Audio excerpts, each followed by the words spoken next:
Salut à tous, c'est BizBiz. Alors aujourd'hui l'épisode 900 du Zappimage, encore un palier de franchi dans cette série du Zappimage, encore 100 épisodes et pourquoi pas arriver au Zappimage 1000, ce serait quand même formidable hein, sur l'actu du foot de faire autant d'épisodes. Donc on va commencer l'épisode du jour avec les résultats des matchs de Ligue 1 hier soir. On va commencer déjà avec Monaco contre le voisin niçois et victoire de l'AS Monaco 3-1, un doublé du Russe Golovin et un but de Ben Yedder. Donc Monaco signe sa première victoire de la saison. Pourtant ils ont un effectif énorme hein, quand même Monaco, mais galérait ce début de championnat. Et enfin, ils ont gagné, on peut dire, un match en Ligue 1, donc surtout contre le voisin niçois, donc parfait pour l'AS Monaco. Ensuite, on peut voir que Wissam Ben Yedder vient d'inscrire son 4e but de la saison en 5 matchs de Ligue 1, donc lui, ça a été quand même un transfert très surprenant pendant ce mercato de quitter l'équipe de Séville qui joue très bien, et en plus qui joue de temps en temps à la Ligue des Champions, l'Europa League, pour venir en France et jouer avec une équipe qui a joué la saison dernière le maintien. Mais on peut voir qu'en ce début de saison, il est performant, le buteur français. Ensuite, on va parler de l'autre rencontre de Ligue 1 hier soir, donc c'était Dijon contre l'équipe de Marseille, score final nul et vierge, 0 partout, dommage hein, pour Dijon. Vous savez que je suis abonné à cette équipe. On aurait pu remporter ce match parce qu'on a eu beaucoup d'occasions et Mandanda a tout arrêté. Ensuite, on quitte la France, direction l'Angleterre et une énorme surprise hier, l'élimination de l'équipe de Tottenham contre Colchester. Donc Tottenham, ça n'a pas du tout, on peut dire, ses derniers résultats. Donc le week-end dernier, ils gagnaient 1-0 contre Leicester, ils ont perdu 2-1. Il y a la semaine dernière, mercredi dernier, ils gagnaient 2-0 en Grèce, ils sont fait revenir à 2 partout et hier ils sont fait éliminer contre une équipe de 4e division anglaise, donc ça équivaut au CFA en France hein. Donc Tottenham a été éliminé par une D4 anglaise. Lucas et Eriksen ont manqué leur tir au but, donc voilà, Tottenham saute déjà très tôt dans cette coupe d'Angleterre. Et pour finir sur cette rencontre, on peut voir que les supporters de Colchester ont envahi le terrain à la fin de la rencontre, donc c'est plutôt logique et normal. En plus ils ont éliminé quand même l'équipe qui est arrivée en finale de Ligue des Champions la saison dernière, donc tous les supporters sont rentrés sur la pelouse. Ensuite on quitte l'Angleterre, direction l'Italie. On va parler de la Juve qui se déplaçait du côté de Brescia hier et victoire de la Juventus difficilement, mais sont imposés au bout, donc 2-1 contre l'équipe de Brescia, donc un but contre son camp et un but de Pjanic pour l'équipe de la Juventus. Donc on peut voir que Adrien Rabiot était titularisé pour la première fois de la saison avec l'équipe de la Juve hier soir. Donc enfin, il a eu un peu de temps de jeu parce qu'il avait joué seulement 28 minutes depuis le début de saison. Donc hier, il a joué les 90 minutes, Adrien Rabiot, parce que Sarri a dit qu'il allait faire tourner pour cette rencontre. Et pour finir hein, sur cette affiche, on peut voir que côté adverse, Brescia, donc on peut voir que Mario Balotelli a joué tout le match avec son équipe de Brescia. Donc c'était la première fois qu'il disputait quelques minutes avec son nouveau club. Ensuite, on quitte l'Italie, direction l'Espagne. On va parler du FC Barcelone qui jouait hier soir contre l'équipe de Villarreal et victoire du Barça. Donc ils se sont rachetés après leur défaite 2-0 du côté de Grenade il y a quelques jours. Donc 2-1, ils sont imposés à l'équipe du Barça. Donc Antoine Griezmann et Arthur ont été buteurs côté barcelonais. Donc le Barça revient provisoirement à 1 point du podium en attendant les matchs de ce soir des autres équipes. Donc on continue hein, sur cette rencontre. Donc Griezmann et Messi, première fois qu'on les voit jouer ensemble. On peut voir que ils ont été décisifs hein, parce que Messi a fait la passe D pour Griezmann et Griezmann a ouvert le score dans cette rencontre. Donc on peut voir la belle accolade entre ces deux énormes footballeurs. Ensuite, on va parler du gros point noir pour l'équipe du Barça hier. Donc c'est vrai qu'ils ont gagné le match, mais il y a une grosse mauvaise nouvelle pour eux. Donc c'est de nouveau la blessure de Messi. Donc on sait qu'il a déjà loupé beaucoup de matchs depuis le début de saison. C'est pour ça que le Barça n'arrivait pas à gagner. Donc hier, il a été titulaire Lionel Messi. Et en fait, il a été remplacé à la mi-temps par Ousmane Dembélé. Parce que de nouveau, il s'est reblessé. Le joueur argentin. Donc très mauvaise nouvelle hein, pour l'équipe du FC Barcelone. Donc Lionel Messi est pratiquement forfait pour le match face à l'Inter Milan. La semaine prochaine en Ligue des Champions, ça sera mercredi prochain. Le Barça jouera à domicile contre l'équipe de l'Inter et Messi devrait être forfait. Ensuite, pour continuer avec cette équipe du FC Barcelone, on va parler d'un joueur qui est décevant depuis le début de saison, c'est Luis Suarez. On peut voir que les supporters du Camp Nou ont sifflé Suarez lors de son remplacement par Ansu Fati à la fin de la seconde période. Pour vous dire hein, qu'il était décevant, on peut dire Luis Suarez, et les supporters Blaugrana ne l'ont pas loupé. Ensuite, jetez un coup d'œil aux affiches de la journée. Donc ça joue en Ligue 1, dans le championnat espagnol, championnat italien et aussi en Coupe d'Angleterre. Donc je vous laisse découvrir toutes ces affiches de la journée. Ensuite, on va parler du Paris Saint-Germain qui joue ce soir à 21h contre l'équipe de Reims. Et on peut voir en conférence de presse que l'entraîneur du PSG, donc Thomas Tuchel, a indiqué que Mbappé, Cavani, Icardi, Kehrer, Draxler et Dagba ne seront pas dans le groupe ce soir pour la réception de Reims.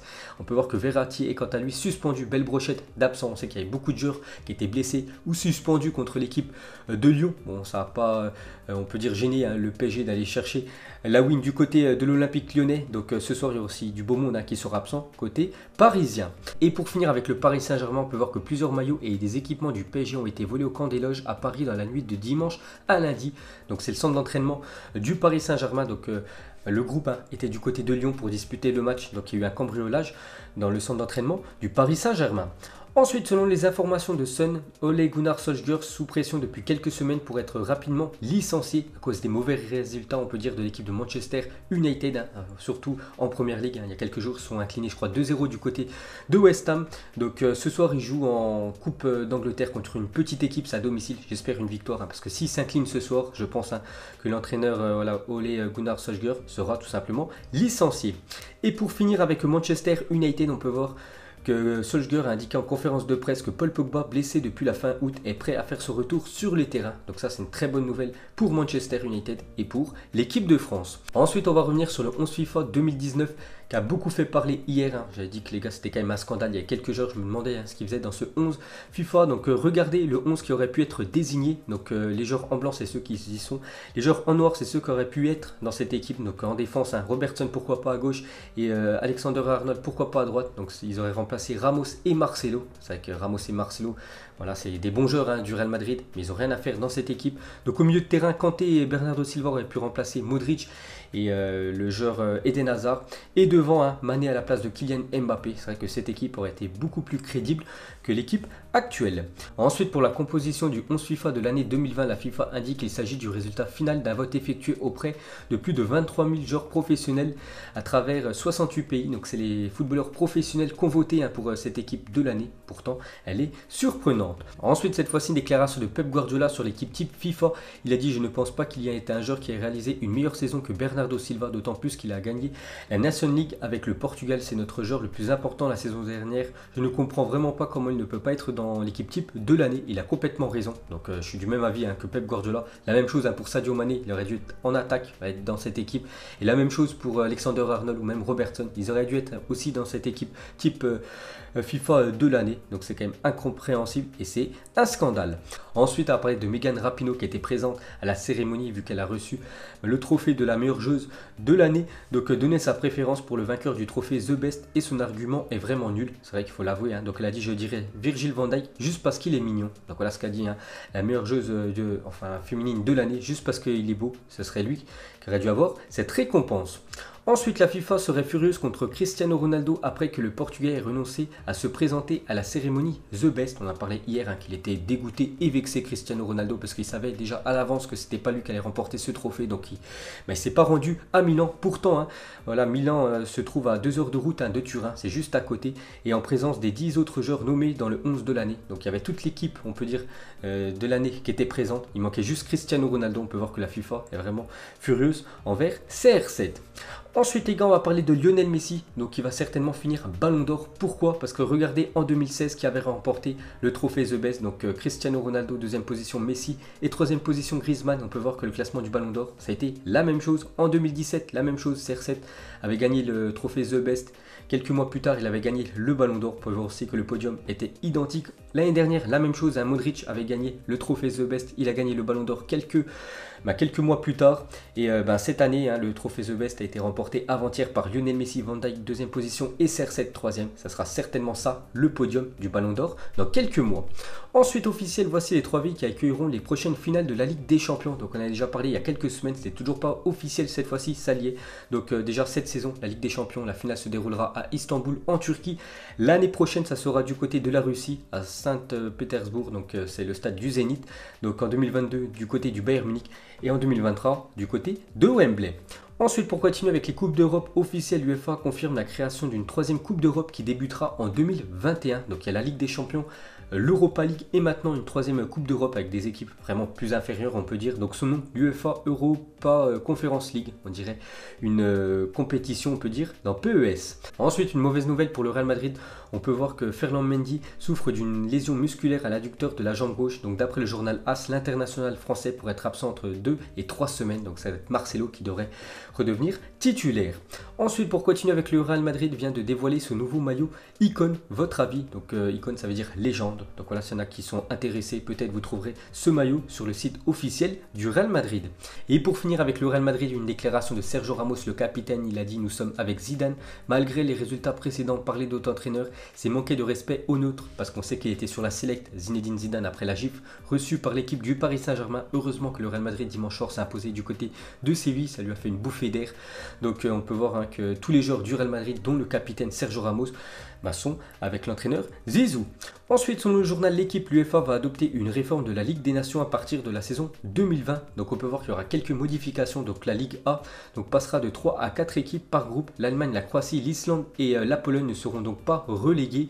Et le nombre de matchs passera de 138 à 160 matchs dans cette Ligue des Nations. Parce qu'on sait que, par exemple, l'ancienne et la première édition de la Ligue des Nations, il y avait 3 équipes par poule. Par exemple, l'équipe de France avait les Pays-Bas et l'Allemagne. Donc normalement, pour la prochaine édition, ça devrait passer maintenant à 4 équipes. Ensuite, la Hongrie, la Slovaquie et la Roumanie ont écopé d'un match à huis clos en raison du comportement raciste de ses supporters. Donc enfin, la FIFA ou l'UEFA ont pris des sanctions contre ces imbéciles dans les stades qui font des cris racistes. Donc ces 3 pays-là joueront leur prochain match à domicile pour les qualifications de l'Euro 2020 à huis clos. Ensuite acheté pour 550 000 € en provenance d'Arsenal, Daniel Malen est dans le viseur de son ancien club. Donc le PSV réclamerait aujourd'hui 55 millions d'euros pour sa pépite, déjà auteur de 10 buts en 13 rencontres avec l'équipe du PSV Eindhoven. Donc dernier coup, son équipe s'est imposée 5-0, il avait marqué les 5 buts de la rencontre. Donc il était acheté 550 000 € et maintenant le PSV en réclame 55 millions d'euros pour lâcher sa pépite. On peut voir qu'Arsenal est sur le coup, mais le problème c'est qu'ils devront le racheter 100 fois plus cher. Ensuite officiel, Marvin Martin s'engage 1 an du côté de Chambly, plus une année en option en cas de maintien en Ligue 2. Donc il était sans club, il était libre de tout contrat. Donc depuis quelques jours, il s'entraînait avec l'équipe de Chambly et du coup il a signé dans ce club. Ensuite, un autre joueur qui est sans contrat, c'est Jérémy Ménez, libre de tout contrat, aurait donné son accord pour signer au Paris FC pour une saison. Donc lui aussi devrait rejoindre le championnat de 2e division français. Et pour finir ce zappimage, donc officiel, les 40 joueurs nommés pour le prix du Golden Boy. Donc Golden Boy, en fait, c'est le Ballon d'Or junior. On peut voir, on va pas citer tous les joueurs, on peut voir 3 joueurs qui se démarquent. Donc je vais vous dire, donc Jadon Sancho, le joueur du Borussia Dortmund, Mathis de Ligt, le défenseur de la Juventus, et Félix, l'attaquant de l'Atlético Madrid. Ça devrait se jouer entre ces 3-là. Donc parmi ces 3-là que j'ai dit, ou parmi peut-être un autre joueur, pour vous, qui remportera ce Ballon d'Or junior? Donc moi je mettrai le défenseur néerlandais Mathis de Ligt. Donc voilà les gars, la fin du zappimage 900. Donc si ça vous a plu, un petit like et je vous ferai l'épisode 901 demain. Donc moi je vous laisse et je vous dis à la prochaine. Comme d'habitude, ciao à tous.